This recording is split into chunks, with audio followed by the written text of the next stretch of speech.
अस्सलामुअलैकुम students, welcome to my botany study hub. आज हम पढ़ेंगे ऑस्मोसिस और डिफ्यूजन के दरमियान में क्या डिफरेंस होता है, प्लांट्स के अंदर ये कैसे प्रोसेस होता है। और ये शॉर्ट क्वेश्चन में बहुत ज़्यादा इम्पोर्टेंट है, एमसीक्यूज भी आ सकता है। अच्छा, तो हम पढ़ते हैं व्हाट इज़ डिफ्यूजन। डिफ्यूजन क्या होता है। सबसे पहले मैं ये आपको डायग्राम के अंदर से बताती हूँ कि डिफ्यूजन क्या होता है इन सिंपल वर्ड्स। ये देखिए, ये डिफ्यूजन है। इसके अंदर देखते हैं कि जो मूवमेंट ऑफ मॉलिक्यूल जो है, मैं डेफिनेशन पढ़ती। Diffusion is the movement of molecules from a region of higher concentration to a region of lower concentration until equilibrium is reached. यानी कि जो मॉलिक्यूल्स हैं ये वाले, वो तब तक मूव करते रहते हैं हायर कंसंट्रेशन से लोअर कंसंट्रेशन की तरफ जब तक ये दोनों साइड्स पे इक्वल अमाउंट नहीं हो जाती मॉलिक्यूल्स की। ऐसे प्रोसेस को हम डिफ्यूजन कहते हैं प्लांट्स के अंदर। इन सिंपल वर्ड्स हम क्या कहेंगे कि diffusion movement from higher concentration to lower concentration is called diffusion. ठीक है, यहाँ तक उम्मीद करती हूँ आप लोगों को समझ आ गया होगा। हमें जस्ट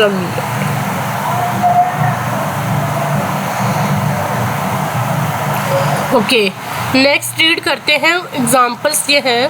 अच्छा, ये ऑस्मोसिस जो है ना, ये मैं बाद में आप लोगों को पढ़ाती, पहले डिफ्यूजन को क्लियर कर लेते हैं। अच्छा, एग्जांपल क्या है डिफ्यूजन की। Smell of perfume spreading in room. Smell of perfume spreading in room, यानी कि जो हम परफ्यूम यूज़ करते हैं रूम के अंदर, तो जब हम उसको अगर उसका हम कैप ओपन करके रख देंगे ना, तो पूरे रूम के अंदर उसकी जो परफ्यूम के मॉलिक्यूल्स हैं वो स्प्रेड हो जाते हैं। यानी परफ्यूम में एक हायर कंसंट्रेशन और जो उसके अराउंड इन्वायरमेंट है ना, वो लोअर कंसंट्रेशन है मॉलिक्यूल परफ्यूम के, तो वो हायर कंसंट्रेशन से लोअर कंसंट्रेशन की तरफ मॉलिक्यूल्स जो हैं वो परफ्यूम के स्प्रेड होंगे। तो इसी तरह जो इंक की एग्जांपल है, जैसे हम वाटर के अंदर इंक के मॉलिक्यूल्स को, यानी कि एक ड्रॉप फेंकते हैं ना इंक का, तो वो भी वाटर के अंदर स्प्रेड हो जाता है। तो वो भी एक तरह की जो एग्जांपल है वो डिफ्यूजन की है।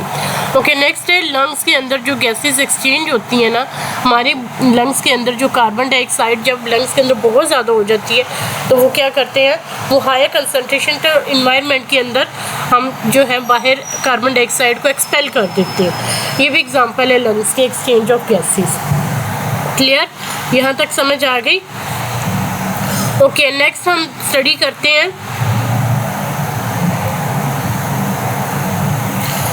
कैरेक्टरिस्टिक्स। क्या होता है characteristics of diffusion. It is a passive process. अच्छा, एक तरह की ये पैसिव प्रोसेस है, यानी कि इसके अंदर हमें एनर्जी यूज़ नहीं करना पड़ती। ठीक है, एक्टिव ट्रांसपोर्ट और पैसिव ट्रांसपोर्ट आप लोगों ने नहीं पढ़ा, तो मैं ये भी लेक्चर इंशाल्लाह फ्यूचर में अपलोड करूँगी। मैं इन सिंपल वे में बता देती। पैसिव ट्रांसपोर्ट वो होता है जिसके अंदर जो है ना मॉलिक्यूल जब मूव करते हैं तो एनर्जी की ज़रूरत नहीं पड़ती। लेकिन जो ट्रांसपोर्ट होती है ना, ट्रांसपोर्ट के अंदर जो है आप एक्टिव ट्रांसपोर्ट के अंदर आपको एनर्जी की ज़रूरत पड़ती, जो कि एटीपी होती है। बस इतना मैं बताऊंगी। जब उसके मॉलिक्यूल जो मूव करते तो एटीपी की फॉर्म में एनर्जी यूज़ करते, पैसिव में कोई एनर्जी यूज़ नहीं होती, यानी कि diffusion is a passive process. Next हम रीड करते हैं energy. No energy is required. Molecules move randomly, यानी कि मॉलिक्यूल्स जो है ना वो रैंडमली मूव करते हैं। आगे है अकर इन गैसेस एंड लिक्विड। ये ज़्यादातर किस में होता है, गैसेस और लिक्विड में होता है। आगे हम पढ़ते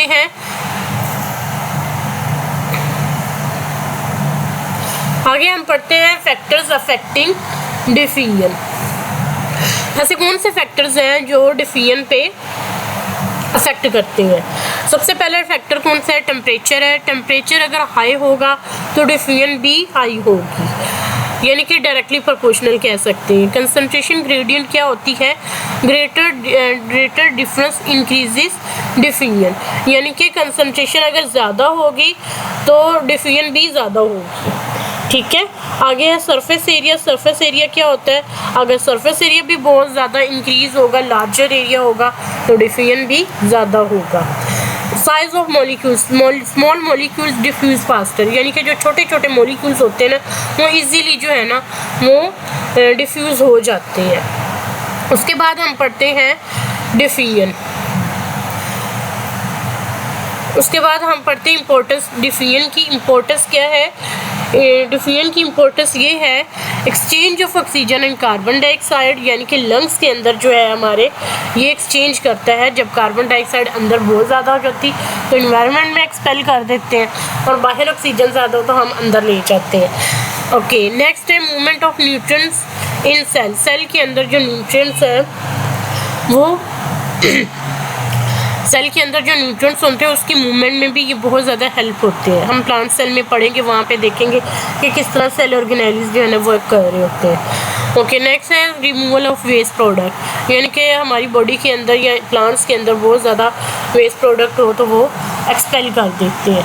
उम्मीद करते हैं आप लोगों को यहाँ तक समझ आ गया होगा। नेक्स्ट है हमारे पास ऑस्मोसिस। अब ऑस्मोसिस क्या होता है? Osmosis is the movement of water molecules from a region of higher water concentration to a region of lower concentration through a permeable। अच्छा, डिफ्यूजन और ऑस्मोसिस में सिर्फ इतना फ़र्क है कि डिफ्यूजन में क्या होता है, वहाँ पे मेम्ब्रेन नहीं होती। डिफ्यूजन में मेम्ब्रेन नहीं होती, ठीक है, नो मेम्ब्रेन। और ये जो ऑस्मोसिस है, ऑस्मोसिस के अंदर क्या हो रहा है कि मॉलिक्यूल्स तो मूव कर रहे हैं हायर कंसंट्रेशन से लोअर की तरफ, लेकिन किसके थ्रू हो रहे हैं? मेम्ब्रेन के थ्रू हो रहे हैं, ठीक है। तो इसकी आप डेफिनेशन क्या लिखोगे? Osmosis is the movement of water molecules from a region of higher concentration water concentration to a region of lower water concentration through a selectively permeable membrane। permeable का मतलब होता है अलाउ करना, ठीक है। तो ये क्या होगा? अच्छा, ये भी आगे मैं बताती हूँ। Osmosis is equal to movement of water through a selective permeable membrane, ठीक है। फिर नेक्स्ट क्या होता है? ऑस्मोसिस है। ऑस्मोसिस में आप देख सकते हैं कि किस तरह से जो है ये मेम्ब्रेन बनी हुई है, ये सारी मेम्ब्रेन है। इस मेम्ब्रेन के अंदर जो है छोटे छोटे जो है वो पोर्स बने हुए हैं, ठीक है। इन छोटे छोटे पोर्स को क्या कहते हैं?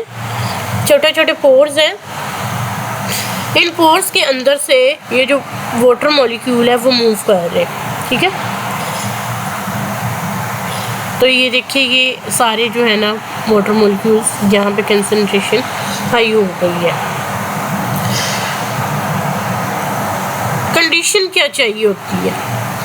ऑस्मोसिस की जो कंडीशन है वो क्या है? इसकी कंडीशन ये है presence of water molecule water molecule का होना ज़रूरी है। Selectively permeable membrane. Selectively permeable membrane का मतलब ये है कि ये सिर्फ कुछ मॉलिक्यूल्स को अलाउ करती है कि वो पास आउट हो जाए मेम्ब्रेन के थ्रू, अदरवाइज कुछ को नहीं करती।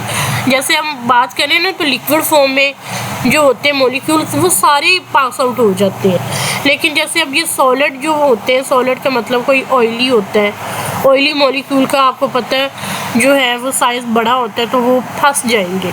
अगर उस सुराख के अंदर से ऑयली मॉलिक्यूल जाएंगे तो वो सुराख, ये देखें ये ऑयली मॉलिक्यूल है।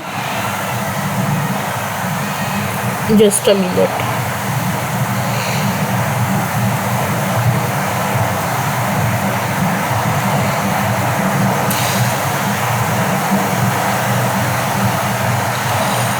जी, ये जो सुराख है ना ये इतने छोटे होते हैं कि ये जो बड़े वॉल्यूम वाले होते हैं ना उनको पास आउट नहीं करने देते, तो ये फंस जाते हैं। इसलिए जो है ये ऑस्मोसिस है, ये सेलेक्टिव परमिएबल मेम्ब्रेन के थ्रू ऑस्मोसिस प्रोसेस करने देते हैं।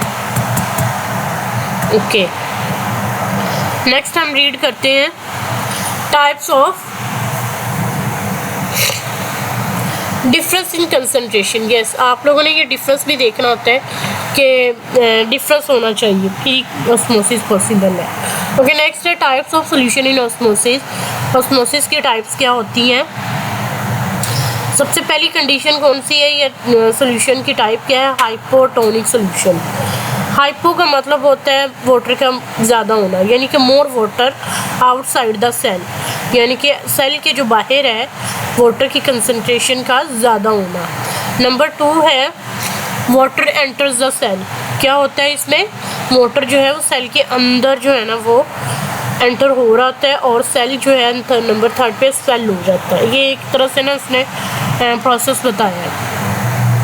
नेक्स्ट कंडीशन है, मैं आपको डायग्राम के अंदर क्लियर कट बताती हूँ कि नेक्स्ट डायग्राम है, नेक्स्ट टॉपिक है हाइपरटोनिक सॉल्यूशन। ठीक है, हाइपरटोनिक सॉल्यूशन में हम क्या पढ़ रहे हैं,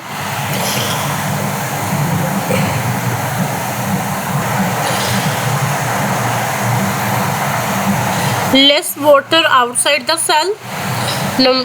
नेक्स्ट है वाटर लीव्स द सेल, यानी कि वाटर जो है वो लीव को सेल को लीव्स कर देते हैं, यानी कि वाटर जो है वो सेल के अंदर से बाहर चले जाते हैं, जिसकी वजह से जो सेल है वो श्रिंक हो जाता है। उसके बाद ये मैं आप लोगों को आइसोटोनिक सॉल्यूशन बताती हूँ। आइसोटोनिक क्या होता है, इक्वल वाटर कंसंट्रेशन होती है दोनों तरफ, यानी कि no net movement of water, यानी कि कोई भी वाटर का जो मॉलिक्यूल है वो मूव नहीं कर रहा, दोनों तरफ इक्वल अमाउंट है। इसकी एग्जांपल मैं आपको ये डायग्राम के अंदर से बताती हूँ कि ये सबसे पहले क्या है, हाइपरटोनिक हाइपरटोनिक, यानी कि इसके अंदर क्या होता है, हायर सोल्यूट आउटसाइड, यानी कि बाहर की कंडीशन, बाहर के इन्वायरमेंट के अंदर क्या ज़्यादा है, सोल्यूट की अमाउंट ज़्यादा है। हायर वाटर इनसाइड, और अंदर जो है वाटर ज़्यादा है। ठीक है, तो वाटर मूव्स आउट, यानी कि जो अब सेल है इसके अंदर इतना ज़्यादा पानी है, तो उसने जब बाहर निकाल दिया वाटर, तो अंदर क्या होगा, तो फिर क्या होगा, जो सेल है वो श्रिंक हो जाएगा। ठीक है, तो ऐसी कंडीशन को हम कहेंगे हाइपरटोनिक कंडीशन, ये बन जाती है। आइसोटोनिक के अंदर इक्वल सोल्यूट होता है, इक्वल ही वाटर होता है, नो नेट मूवमेंट, यानी कि ये नॉर्मल होता है, यानी जितना वाटर मॉलिक्यूल्स या सोल्यूट अंदर है उतना ही वाटर मॉलिक्यूल या सोल्यूट बाहर है। अब इसी तरह हाइपोटोनिक के अंदर क्या होता है कि हायर सोल्यूट इनसाइड, अंदर बहुत ज़्यादा सोल्यूट है और बाहर क्या है, बहुत ज़्यादा वाटर है। तो क्या करेगा, वाटर अंदर जाएगा तो क्या हो जाएगा, वो जो सेल है वो स्वेल हो जाएगा, यानी बड़ा हो जाएगा। ऐसी कंडीशन को हम क्या कहते हैं, हाइपोटोनिक कंडीशन। उसके बाद हम क्या पढ़ेंगे, इम्पोर्टेंस ऑफ ऑस्मोसिस। ऑस्मोसिस की इम्पोर्टेंस क्या होती है, absorption of water molecules, absorption of water by roots, roots के थ्रू जो है वो वाटर का एब्जॉर्ब होना, मेंटेन सेल शेप, ठीक है, सेल की शेप को मेंटेन रखते हैं, help opening and closing of stomata, यानी कि स्टोमेटा की क्लोजिंग और ओपनिंग में ये हेल्प करते हैं ऑस्मोसिस। हमने फोटोसिंथेसिस और ट्रांसपिरेशन पढ़ा था, उसके अंदर हमने स्टोमेटा का रोल पढ़ा था कि किस तरह वाटर जो है वो स्टोमेटा के अंदर जा रहा है, गार्ड सेल्स के अंदर जा रहा है।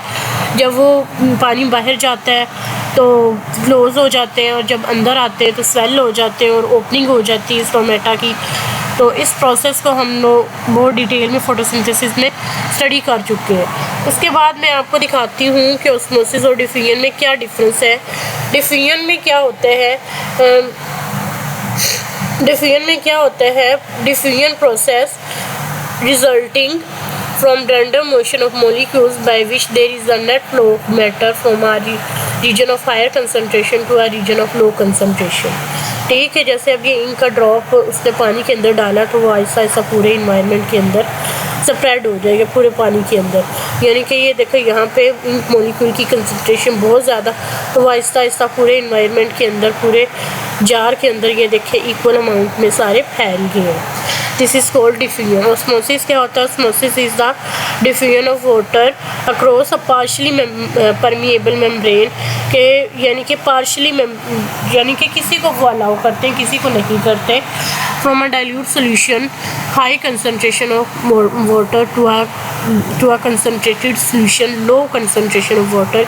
This is the selective permeable membrane. ठीक है, होपफुली आप लोगों को समझ आ गई। नेक्स्ट हम पढ़ते हैं difference between diffusion and diffusion क्या होता है, movement of any molecule, movement of water only. Diffusion के अंदर क्या होता है कि कोई भी मॉलिक्यूल जो है वो डिफ्यूज़ हो सकते हैं, ऑयली हो सकते हैं, फैट्स हो सकते हैं, प्रोटीन मॉलिक्यूल्स हो सकते हैं।